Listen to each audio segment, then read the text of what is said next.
In this tutorial, we'll reinforce the importance of cleaning up your scenes and preparing them for the pipeline. Alright, so at this point, we want to discuss what to do before we pass off our work to someone else in the pipeline.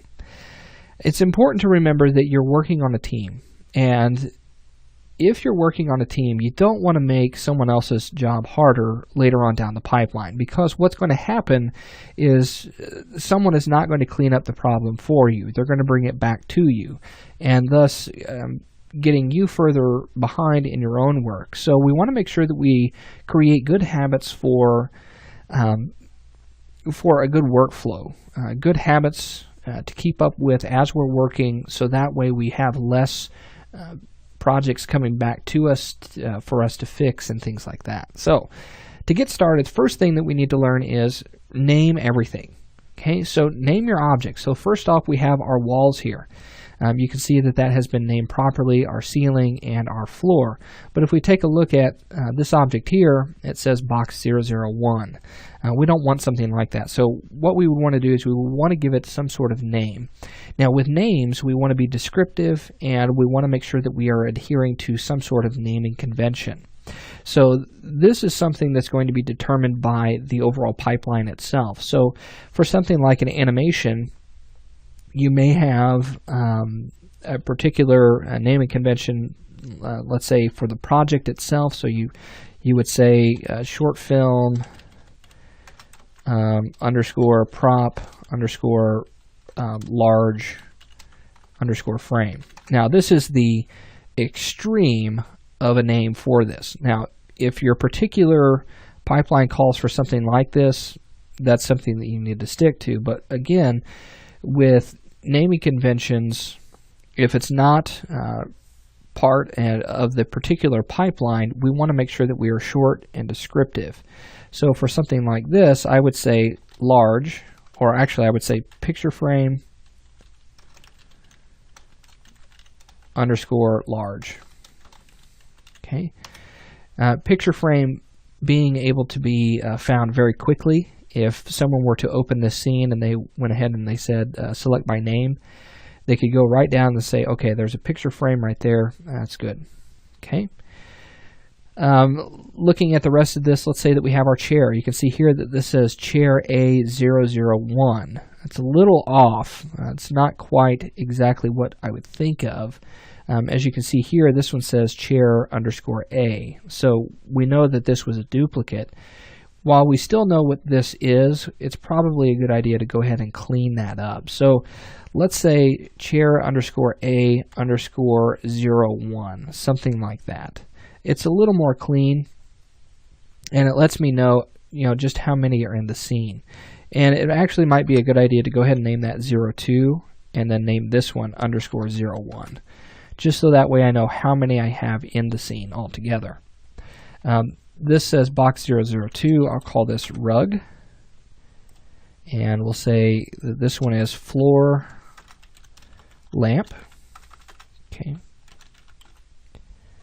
Now you'll notice that I did floor lamp a little bit differently. With this one we said picture frame, and I did picture and then uppercase F for frame. This is what's called camel casing. And this is because I do scripting as well. Sometimes I do that as a habit. Normally we don't want to do that sort of thing in max files like this whenever we're naming objects. So we want to do picture underscore frame underscore large, something like that. Okay, whatever your convention is, totally up to you. If you like doing words like that to where they're camel cased, by all means go ahead. Taking a look at the shelf here, notice that the shelf is in multiple pieces. This may not be helpful for this particular object. So what we would want to do is go ahead and group this together. Now before you group objects together, it might be a good idea to go ahead and name the individual pieces themselves, because that will also show up in your list. Okay, so we might say shelf underscore arm or support underscore, let's say left for our underscore L. I can go ahead and copy that by hitting Control C and then paste it in here, Control V, and then just change the L to R for right. And then we'll say, for this one, shelf underscore top. And then I can take all of these objects, selecting those, and go to Edit, Group. Okay. Now, the reason that I'm using Edit here is because, again, we're using the enhanced menus for this. So you should see Group up there if you want to. And I'll just call this Shelf. Okay, so that's been grouped together. Everything's looking good. This can be, we'll say, ornament or something like that. Okay, and then we have a list of books here. Now with these books, we would want to go ahead and say book underscore A if it's a particular style. If it's another one's a different style, you might want to say book underscore B, or book large or book small, whatever convention you want to use. Now in this particular case, all the books are the same, and I want to do book underscore 01 just to just kind of say how many there are in the scene, and then I'll just copy and paste those and change that number very quickly. Okay.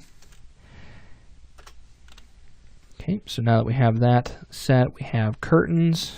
So I'm going to say curtain underscore left, and then curtain underscore right.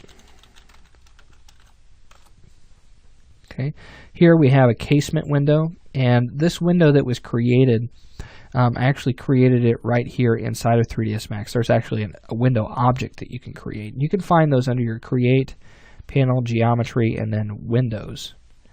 Okay, and I used a casement window. Now you don't have to use that if you don't want to. However, it is named already. So we can do casement window just the way it was before.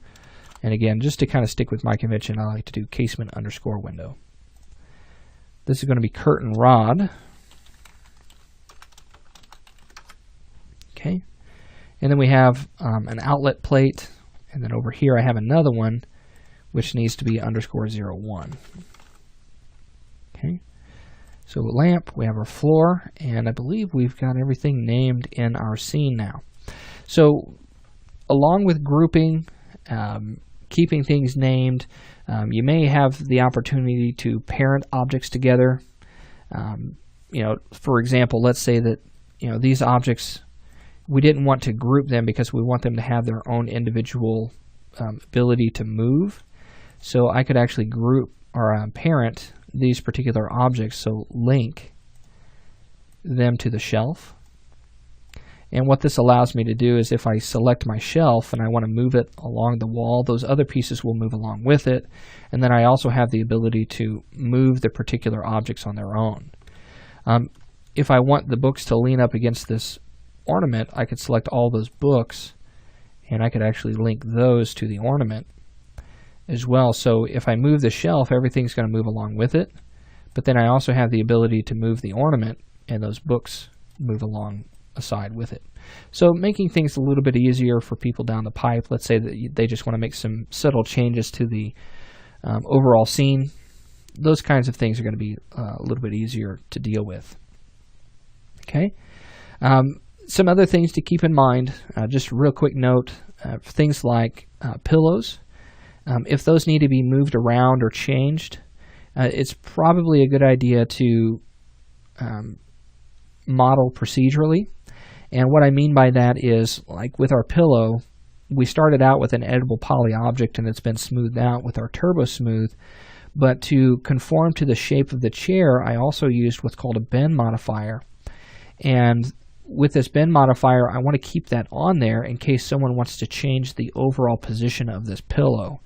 So let's say they wanted it to be diagonal, and we saw this in the last lesson.